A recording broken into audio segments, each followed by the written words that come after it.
what you're putting in your mix for the bag is also what goes on as your plaster. All right. Try to stay with the same ratios if you can. Now, of course, there's always areas that you might need to adjust. You might want a different plaster on the interior. You might want to put plasters on the higher up areas. Like there's different levels of that. But we say that, especially starting out, because this material in the bag, when it gets wet, it's going to expand and contract at a certain rate. Mm-hmm. And if you put something else on top of this that expands and contracts at a different rate, now you have potential of it swelling from the inside and it not being able to expand and keep up with the inside material.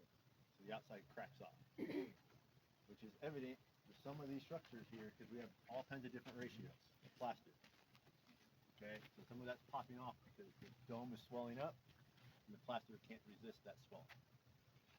Okay, or it can't swell at the same rate. Okay, clay likes to swell a lot. Remember how we were talking about the soils? It swells up and expands the most out of all of those materials. Okay. So if you have a clay-rich soil, you're going to have the most trouble with trying to make sure that doesn't swell up and crack your plasters off. Okay. So try to stay within the same realm. If you're going to do like a cement plaster, try to do cement in your bag too. All right. Now, it's all trade-offs. Okay. There's no one answer for all of these buildings. All right. So we're starting out with the same soil we've been putting in the bag. We're gonna put it on there. That way we can take our time with it, and you guys can just get used to the application of how to apply plaster. So basically, what we're doing right now is a rough plaster. So plastering is done in stages. It's not done all at once. Don't expect it to look like that.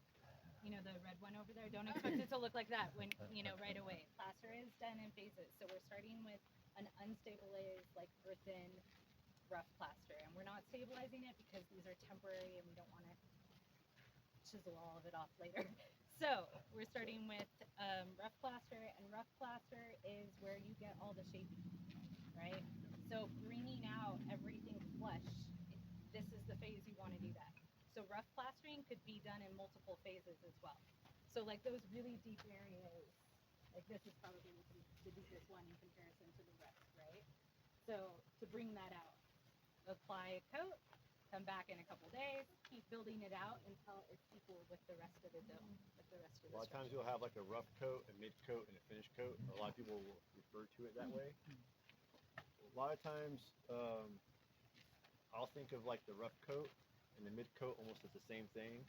Like you just keep building it out until you're completely happy with the shape, and then you put on your finish coat, your skin coat. You don't want your finish coat to be thick and thin, because then it'll cure and dry, and it'll resist that shrinkage or that expansion and shrinking rate at different rates because of that thick and thinness, and that'll cause cracking. So you try to get it to be a consistent thickness on your final coat. Okay. Question. Yeah. If you want to, let's say, use mud and, let's say, clay and straw, yes. Straw. Right. If you want that, you have to also use that in the bags. You don't want to use straw in the bag. That's ever. Like I've never seen a good example of that. Anyways, you're more likely to have it like break down, like rot, because the bag is trapping too much moisture for too long. All right. So let's say you have a sand, like you're basically doing like an adobe block, right. Sand and clay, and whatever that ratio is, try to keep that with your plaster or something similar, and then just add as much straw as you can fit. All right, and have it bind together. Do some tests though. All right, and that straw will act as like a tensile, like fiber element, keeping it from expanding and contracting too much. And you can build out a natural plaster a lot bigger, or like you can build it out several more inches than you can a cement plaster. All right.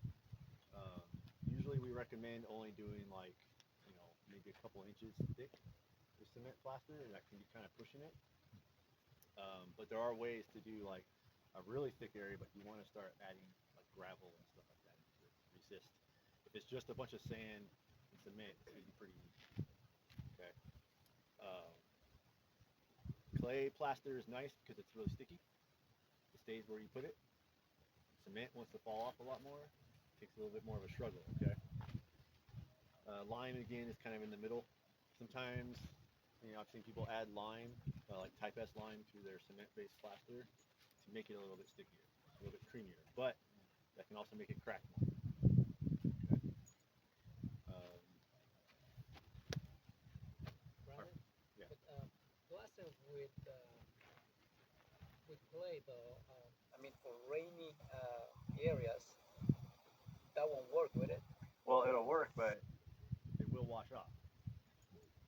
So it It's depends more on. upkeep. Yeah. Okay. So what Think of we it that usually recommend is, like, if I'm going to build for anyone, if I don't think that they know how to maintain their building well enough, then we're going to opt for cement, because I want to be able to walk away from that and know it's safe Remember, for cement as long as possible. also works like a waterproofing. It's so erosion use- control. So using a stabilized plaster with using cement, it's just It'll be the way to go. it would be technically if you don't have the time to keep coming back at it, then Everything has a lifespan. Everything does, right? Everything will erode over time. If you use a clay plaster, the benefit of that is that you can pick it back up off the ground. Like, this was all plastered at one point. It's all down here now. You can just dig this back up and throw it on there again. Okay? Trade-off. You have to be prepared to live with your building.